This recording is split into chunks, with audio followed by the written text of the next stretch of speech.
In the early days of 2002, Atlanta-Newcastle County Police were called to Ronald Huff's residence for a welfare check. His friends and neighbors had grown concerned about the otherwise punctual and by all accounts community-oriented man's unusual absence. The officers, expecting a routine house visit, were wholly unprepared for the life-changing sight that awaited them. They had discovered the 42-year-old ex-soldier's and mechanic's mutilated corpse laying in a sitting position on the floor as soon as they'd entered. It was being devoured by 7 large monitor lizards. Hit that like and subscribe button if you're new. You're watching When Animals Attack.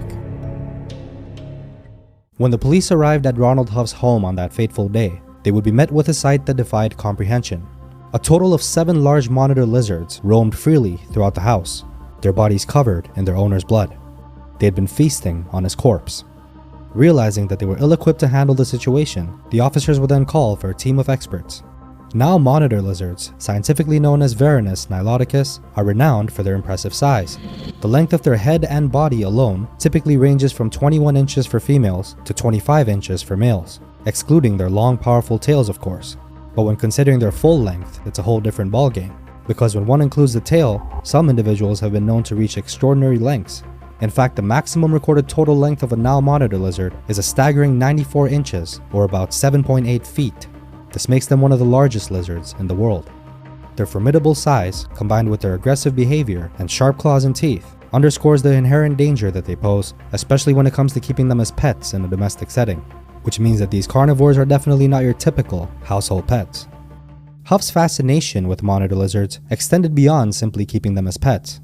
He went to great lengths to replicate their natural feeding habits right in his home. In the wild, monitor lizards are known to be carnivorous, often found feeding on smaller animals, and Huff would cater to this natural dietary preference of theirs by feeding them raw chicken and mimicking the kind of meat that they'd consume in their natural habitats. But he didn't stop there. He also introduced Madagascar hissing cockroaches into their diet. These large insects, measuring about 2 to 3 inches long and native to the island of Madagascar, are known for their unique defense mechanism of emitting a hissing sound, hence their name. And they would go on to serve as a form of live prey for the lizards, adding an element of the hunt to their feeding routine. These unique feeding habits would go on to turn his home into a mini zoo, with lizards chasing after their prey, much like they would in the wild. A specialized animal removal team was then summoned to the scene, their arrival prompting a few sighs of relief from authorities and concerned neighbors. As the specialists cautiously entered the house, they would be met with a series of aggressive hisses as the lizards, agitated by the intrusion, resisted their capture attempts fiercely, their scaly bodies writhing and thrashing in protest. Amidst the chaos, however, one lizard stood out. Its face was smeared with blood, and its eyes filled with a menacing glint. With an aura of menace unmatched by the others, it displayed a level of aggression that sent shivers down the spines of even the most seasoned members of the team of specialists, many of whom had years of experience dealing with dangerous situations involving a myriad of wild animals. And it was this particular lizard that was found chewing on Huff's face when the officers initially arrived at the scene. The animal removal team fought tooth and nail to subdue the aggressive lizards, their training and expertise tested to the limit. And finally, after a relentless struggle, they managed to capture and safely remove the reptiles from the premises. The battle had been won, but the price had already been paid. Ronald's life had been tragically cut short, his body bearing the marks of a gruesome struggle, and the side of his face, partially consumed by one of his own pets, would forever be etched in the memories of those who bore witness. Reports would indicate that Huff's cheeks had been eaten off. The monitors had also eaten his face and even some of his internal organs. Investigative reports would later suggest that Huff was bitten by one or more of his pets a week or 2 before his death, bites that led to a staph infection, a type of bacterial infection that causes serious health problems if left untreated. And unfortunately, the reports would also indicate that it appeared that Huff did not seek medical treatment following the bites, an ultimately fatal lapse in judgment. The reports would also mention that since Huff kept his apartment at a high temperature, around 80 degrees, to accommodate the lizards' natural preference for warm climates, the combination of the serious infection and a high ambient temperature likely exacerbated his condition, leading to his untimely death and its grisly aftermath, when the very lizards that he'd for years cared for began to feast on his dead body. Some investigators suggested that the lizards, driven by their predatory instincts, perhaps confused or distressed by the death of their caretaker, were forced to turn to the only available food source in their confined environment, leading them to turn to his body for sustenance. What makes these lizards particularly dangerous to humans is not just their physical prowess, but also their biological makeup.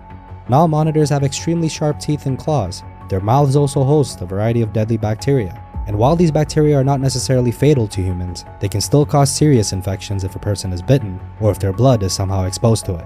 And in Huff's case, it was concluded that a bite from one of his lizards led to the aforementioned staph infection, combined with the high temperature in his apartment, once again likely contributed to his death.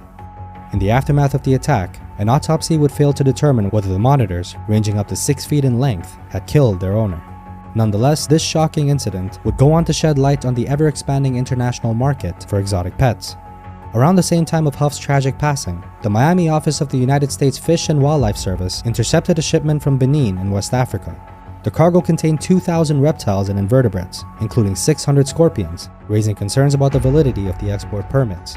This single seizure was but just a drop in the ocean of the exotic pet trade, with over 8,000 legal animal shipments arriving in the United States in the past year alone, and countless others slipping through undetected. It's well known that the internet serves as a marketplace for a staggering array of exotic animals.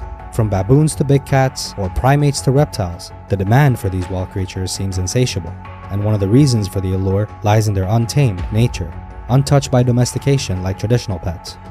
The pet reptile industry alone accounts for approximately 2.5 million annual imports, highlighting the immense scale of the trade. The estimated value of the entire industry, in fact, reaches tens of billions of dollars each year, making it a lucrative business. However, the ecological, social, and health costs associated with the trade are often overlooked, as the impact of exotic pet trade extends far beyond the financial figures. Habitat loss, species extinction, disruption of ecosystems, and of course introductions to pathogens also pose significant threats, and many animals perish even during the capture and transportation process, with mortality rates as high as 90% for some species during these events. To this day, it remains unclear whether his monitors killed Ronald Huff or if he died naturally and was then devoured by the free-roaming creatures. What is clear, however, is that the line between fascination and danger was blurred, and not to mention crossed, leading to a tragic end to an incident that would end up being a chilling testament to the unpredictable nature of the wild. A stark reminder that even in the confines of our homes, natural rules still apply. And as we close this episode, I leave you with this thought. In the dance between man and beast, the music can stop at any moment, and when it does, it's survival of the fittest. If this episode piqued your interest, then our previous episode about a former American beauty queen who was snatched by a crocodile in front of the eyes of her horrified friends is likely to do the same. You can find it on the end screen of this video.